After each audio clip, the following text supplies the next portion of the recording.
নমস্কার, কলকাতা টিভিতে আপনাদের স্বাগত। ক্যান্সার মারাত্মক এক জিনিস, আর ক্যান্সার নিয়ে বারবার আমরা কথা বলি, কারণ বলাটাই খুব প্রয়োজন। আমরা ক্যান্সারের ভ্যাকসিন সেই নিয়ে সারা বিশ্বে কি হচ্ছে খুব একটা খোঁজ রাখি কিনা জানা নেই, তবে রাখা উচিত।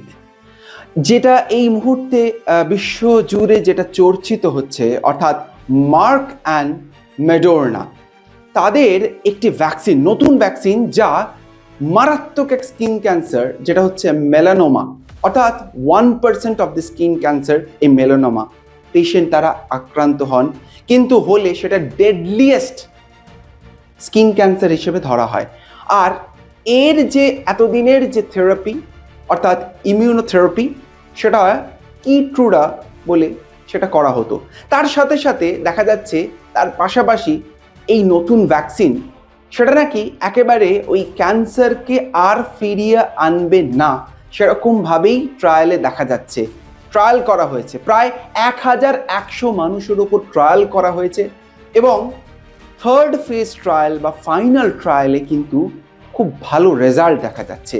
এই নতুন ভ্যাকসিন মার্ক এবং মেডোর্নার তরফ থেকে তাদের সিইও, তাদের যে গবেষকরা রয়েছেন, তারা সবাই কিন্তু আশাবাদী। শুধু আশাবাদী না, তারা বলছেন এই ভ্যাকসিন এই ক্যান্সার চিকিৎসার একটা যুগান্তকারী আবিষ্কার বলে বলা যেতে পারে। তবে এগুলো সমস্তই ওই একটা ক্লিনিক্যাল ট্রায়ালের মধ্যে দিয়ে যাওয়ার পর কিছু রেগুলেটরি অথরিটি আছে, তাদের কাছে প্লেস করে লাইসেন্সড হবে, তারপরেই ওটা প্রয়োগ করা যেতে পারে। যারা ট্রায়ালের মধ্যে ওই 1100 মতো পেশেন্টকে নিয়ে গেছেন, তাদের সবারই প্রায় ভালো রেজাল্ট। অর্থাৎ দেখা যাচ্ছে মেলানোমার মতো মারাত্মক স্কিন ক্যান্সার, সেই স্কিন ক্যান্সারের অস্ত্রোপচারের পর যখন এই পার্সোনালাইজড ট্রিটমেন্ট অ্যাপ্রোচ করা হচ্ছে, অর্থাৎ ওই কিট্রুডা যেটা আগের থেকেই ছিল, তার পাশাপাশি এই নতুন ভ্যাকসিন দেওয়া হচ্ছে, তখন কিন্তু এদের রেজাল্ট বেশ ভালো। মানে ওই ক্যান্সার আর ফিরে আসবে না, এরকমভাবেই কিন্তু বলা হচ্ছে। তবে এটা যদি সত্যি হয়, তাহলে ক্যান্সার ট্রিটমেন্টের জন্য সত্যিই খুব ভালো একটা খবর।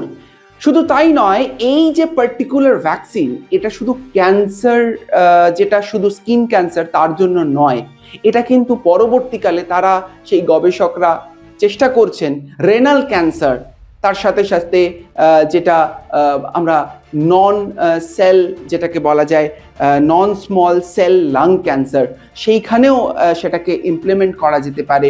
শুধু তাই নয়, ব্লাডার ক্যান্সার, এই সমস্ত ক্যান্সার, বিভিন্ন রকমের ক্যান্সার, সেই ক্যান্সারগুলোকে কিন্তু একেবারে হারানো যেতে পারেই বলে মনে হয়। তো সত্যিই কি আমাদের সেরকম একটা সুদিন আসতে চলেছে, যেখানে ক্যান্সার একেবারে হলে, যেটা আমরা শুনে এসেছি কোনো ট্রিটমেন্ট নেই, সেরকমভাবে ট্রিটমেন্ট আসতে চলেছে? না, আসলে ক্যান্সার হলে সত্যি কোনো ট্রিটমেন্ট নেই, এই জায়গাটা যেমন আমরা জেনে এসেছি, তার সাথে সাথে গবেষকরা কিন্তু গবেষণা চালিয়ে যাচ্ছেন।